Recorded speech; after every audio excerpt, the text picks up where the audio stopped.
Welcome to the Artful Rogers channel, where we explore the mysteries of the past. Today, we're diving into one of the most misunderstood periods in European history, the Dark Ages. So, grab your time-traveling helmets and let's journey back to a time of knights, kings, and cathedrals.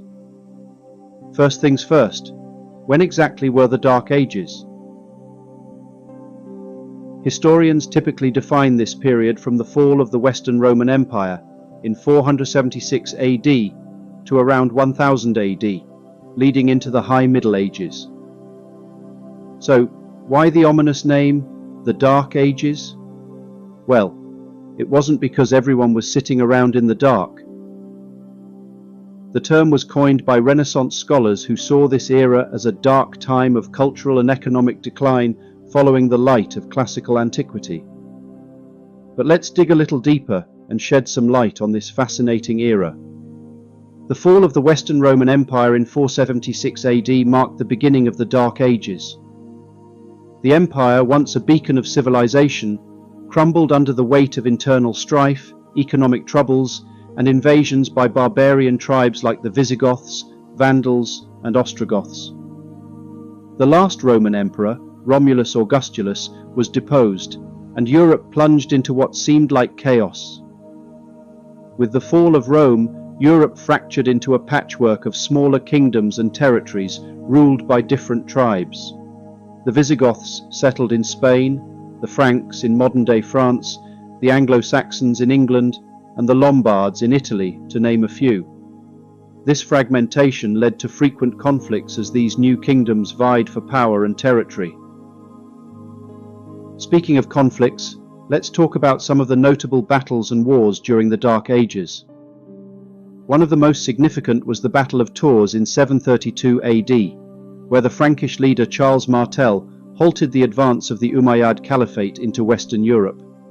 This battle is often credited with saving Christendom from Islamic conquest.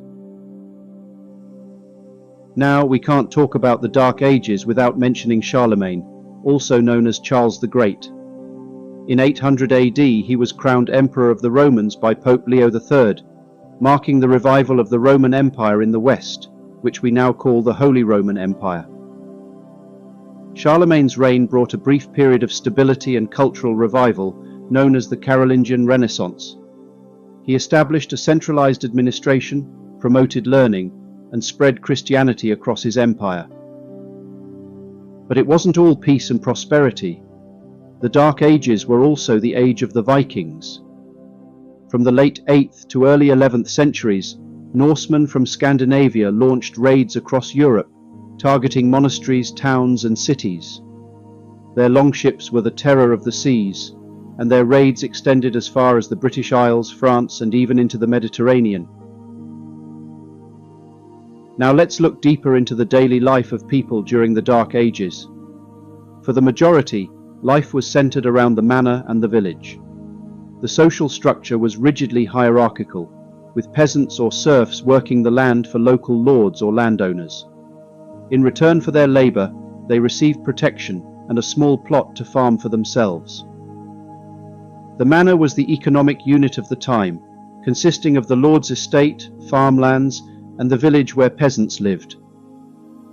Life for peasants was tough, long hours of hard labor, basic living conditions, and limited rights. However, they were not entirely without hope. The church played a significant role in their lives, offering spiritual solace and a sense of community. The church, the cornerstone of medieval society. The Roman Catholic Church was the most powerful institution of the Dark Ages. It influenced every aspect of life, from politics to education to daily routines. Monasteries became centers of learning and preservation of knowledge, while bishops and abbots often wielded significant political power. There were also the gentry and nobility, and life for them was quite different. They lived in castles or large manor houses and held vast tracts of land.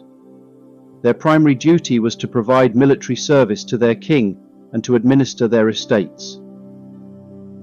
This class included knights, who followed the code of chivalry, engaging in tournaments and warfare, defending their lands and their honor. Medieval warfare was brutal and frequent. The Dark Ages saw countless skirmishes, sieges and battles as rival lords and kingdoms clashed. The Anglo-Saxon kingdoms in England, for example, were in near constant conflict with each other and with Viking invaders. One famous event was the Battle of Hastings in 1066, where William the Conqueror defeated King Harold II, leading to the Norman conquest of England. And let's not forget the rulers. The Dark Ages saw many notable kings and queens. In England, Alfred the Great stood out as a wise and fair ruler who defended his kingdom against Viking invasions and promoted learning and justice. In France, King Clovis united the Frankish tribes and converted to Christianity, laying the foundations for the future French state. But what about the general way of life?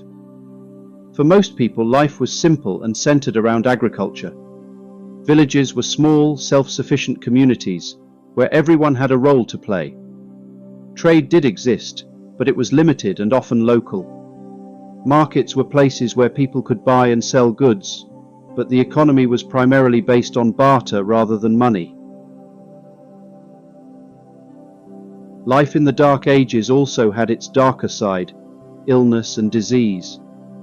Without modern medicine, even minor infections could be fatal. The most infamous of these was the bubonic plague, or Black Death, which struck Europe in the mid-14th century. Although this was slightly after the traditional end of the Dark Ages, it had roots in earlier times and devastated the population, killing an estimated 1/3 of Europeans. Despite these challenges, the Dark Ages were not entirely devoid of progress. Monastic schools preserved and copied ancient texts, and by the late Dark Ages, the first medieval universities were emerging, such as the University of Bologna and the University of Paris.